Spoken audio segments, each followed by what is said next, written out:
mga sasakyan. Opo.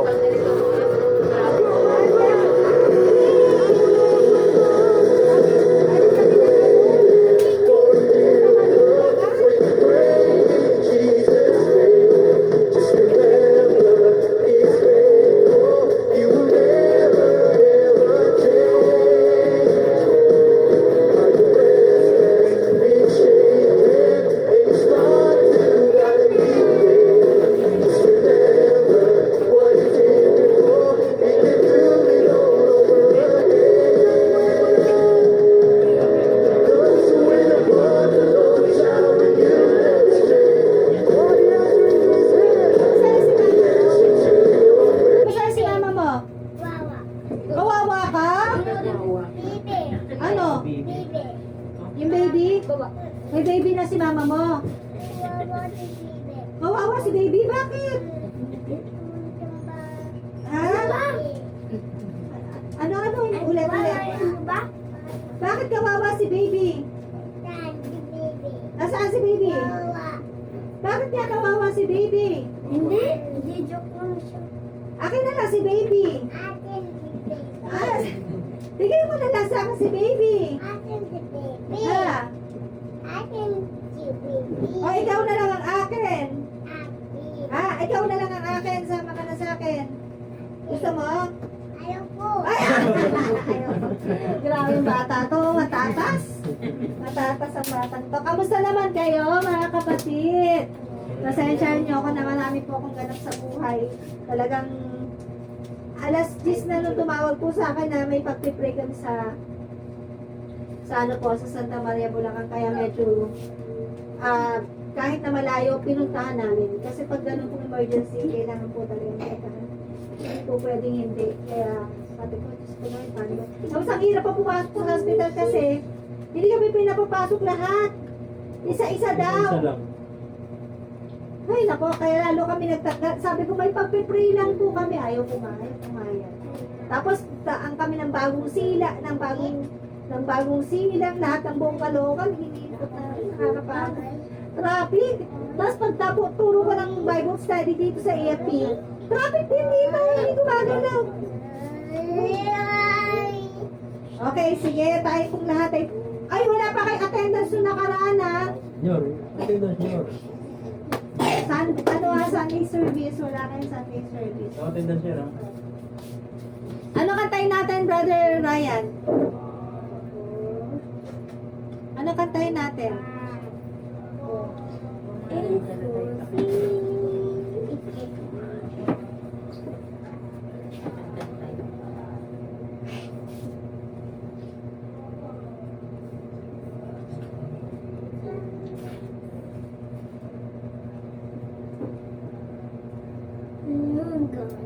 Sige.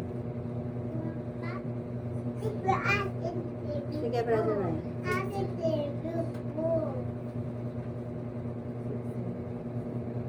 Six, seven. Six. Baba. 84.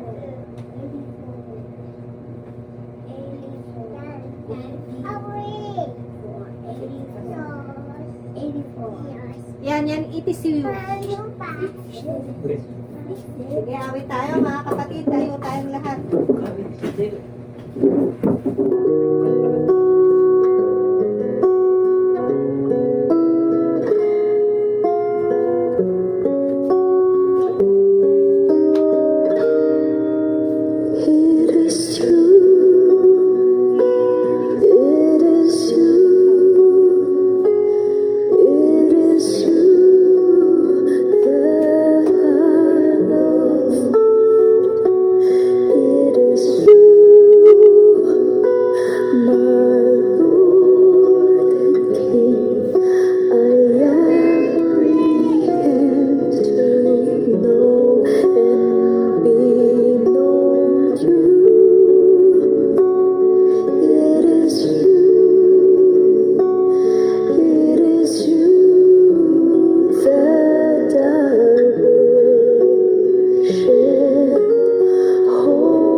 Lord, na mangusap ka sa bawat isa.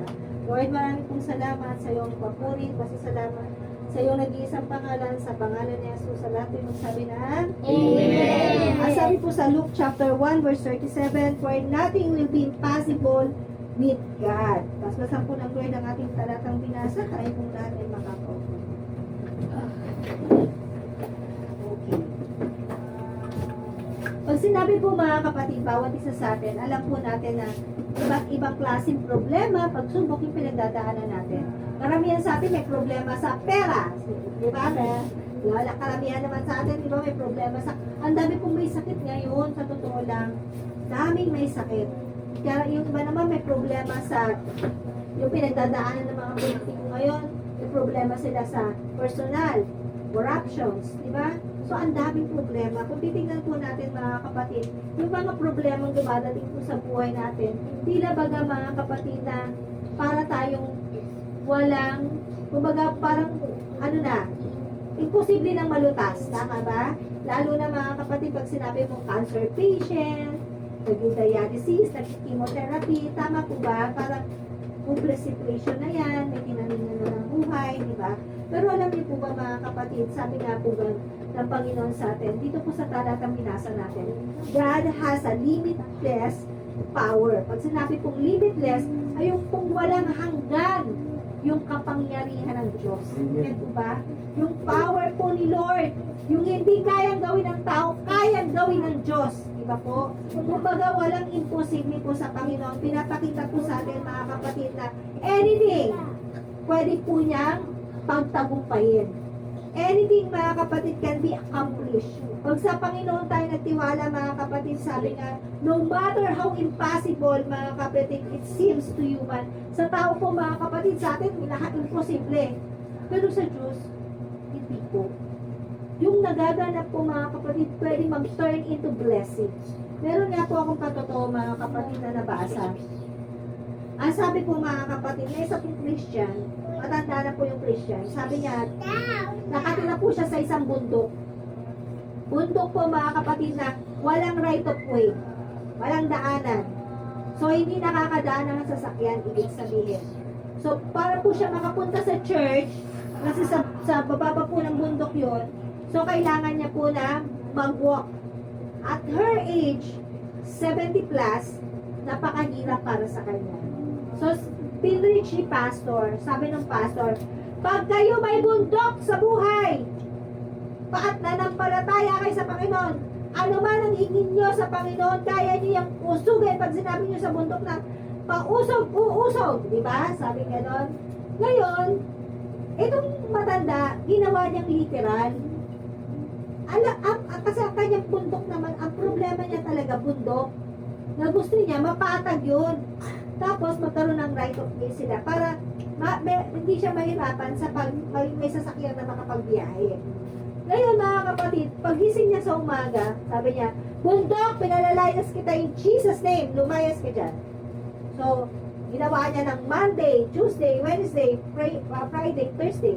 Pagdating ng Sunday, lumapit siya kay pastor. Pastor, di ba tinuro mo, yung mga bundok namin kayang palayasin?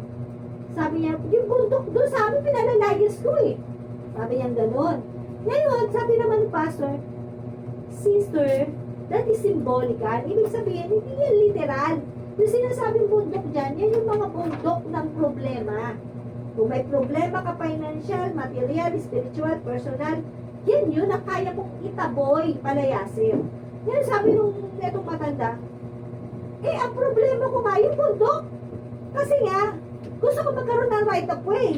So literally, may problema siya. Pero, ang problema niya, yung bundok talaga. Tapos sabi niya, hindi nga po yun eh. Ganyan, symbolical po yun.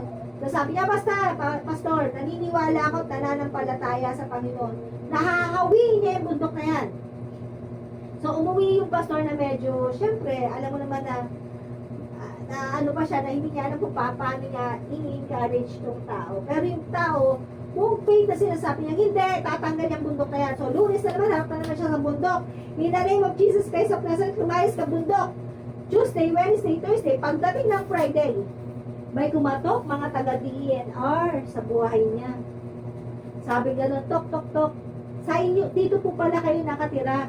Pwede po ba kayong kausapin? Sabi niya, magpapaalam po kami na ito pong bundok na to, papatagin po namin at gagawan po namin ng right of way at babayaran po kayo ng gobyerno pag pumirma po kayo. Natuwa yung pong sabi niya, kita mo, si Lord tumugon. Alam niyo, biro mo yung kanya pong bundok, ang pinagpipray niya bundok lang, lumayas, tama po ba? Tinugon siya ng Diyos, hindi. Tinugon. Bakit? Nagkaroon ng right of way, papatagin yung bundok. Nawala yung bundok? Hindi. Nawala. Ano pang pa-blessing sa kanya? Dahil sa pinag-pray niya yung bundok mawala, anong nangyari? May blessing siya financial. Ang laki ng binayad ng taga-DNR sa kanya para bigyan, payagan niya, pumirma siya doon mga kapatid na pumapayag siyang patagin yung lupa. Imagine. Yung kanya problema, it turns to blessing. Kaya pagpunta niya mga kapatid sa church, sabi niya, Pastor, meron akong answered prayer. Sabi ng pastor, ba ano yun?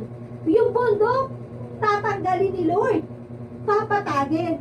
At hindi lang yun. Sabi niya, makakapagbigay pa ako ng tithe sa'yo. Kasi bakit? Babayaran ako ng gobyerno. Imagine mga kapatid. Imposible, pero naging imposible. Kasi bakit? Our God is a God of limitless. Ibig sabihin, kung sa atin nakikita natin na parang wala ng pag-asa, no, may pag-asa. Diba? Kaya nga sinasabi sa atin, habang buhay, may pag-asa. Kung gusto mong gumanda buhay mo, isa lang yan, may pag-asa. Magtiwala ka sa Diyos. Ako po mga kapatid, tanunguin ko itong kapatotoo sa inyo. Kami po, ganitong edad, 7 years old. Dadaling ko po yung kariton namin. Meron dyan itik, sisiw, kalapate, dagang costa, rabbit. Meron po dyang ibon, yung ibon na iba-ibang kulay na kinukulayan namin yung maya. Marunong po ako ng mga kapatid. Marunong ako niyan. May gagamba kami, mga nasa sa lagayan po ng posporo. Pinagbibili po namin yung gagamba. Alam niyo po ba mga kapatid, bubunot sila, tutubog sa tubig.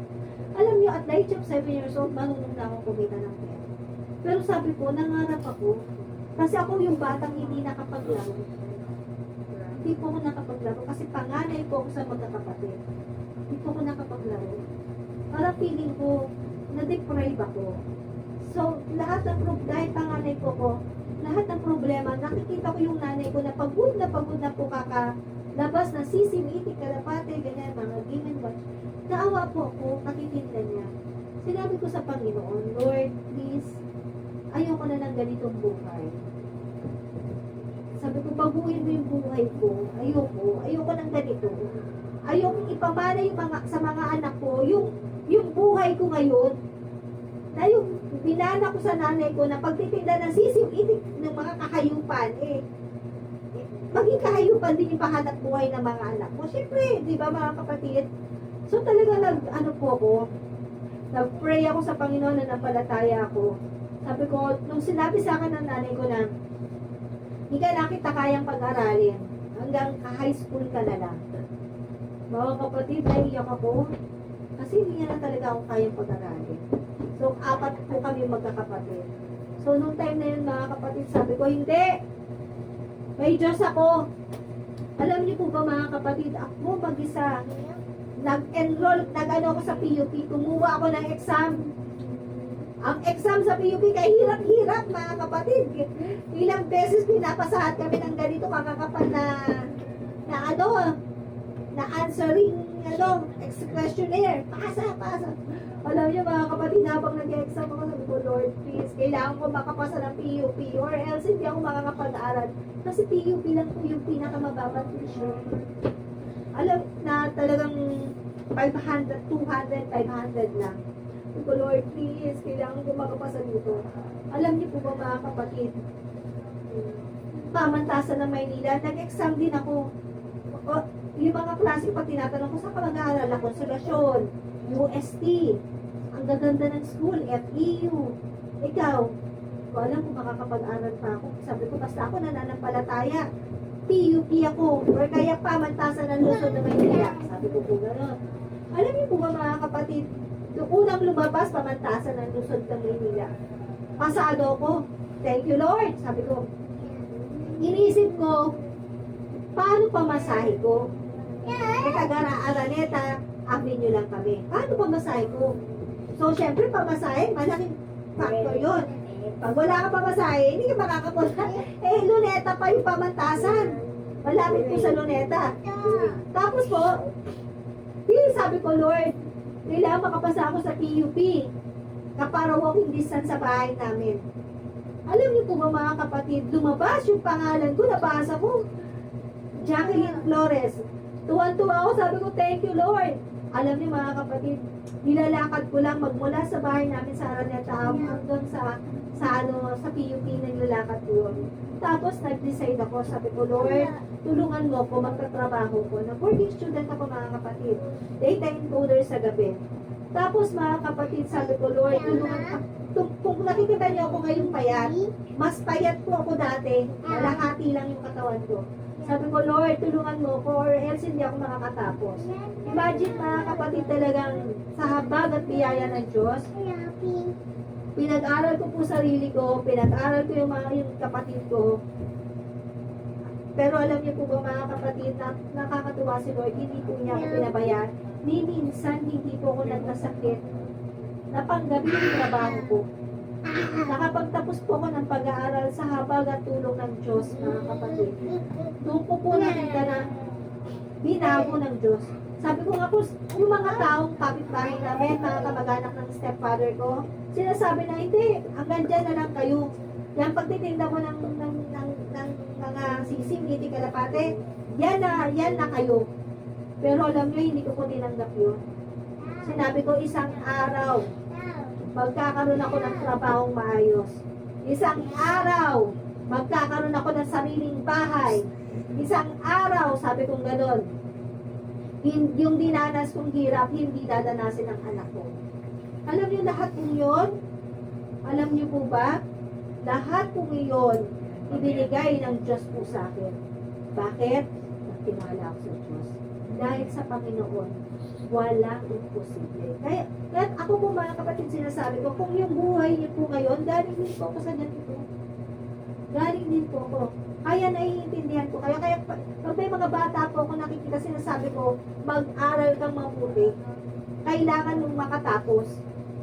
Yung pamangkin ko, pinag-aaral ko po ngayon, sinasabi ko sa kanya, ikaw mag-aral kang mabuti. Yan lang ang kaya kong itulong sa iyo pag-aralin ka. Pag hindi mo pa pinag-usayan yung pag-aaral mo at hindi mo pa tinapos yung pag-aaral mo, wala na akong magagawa.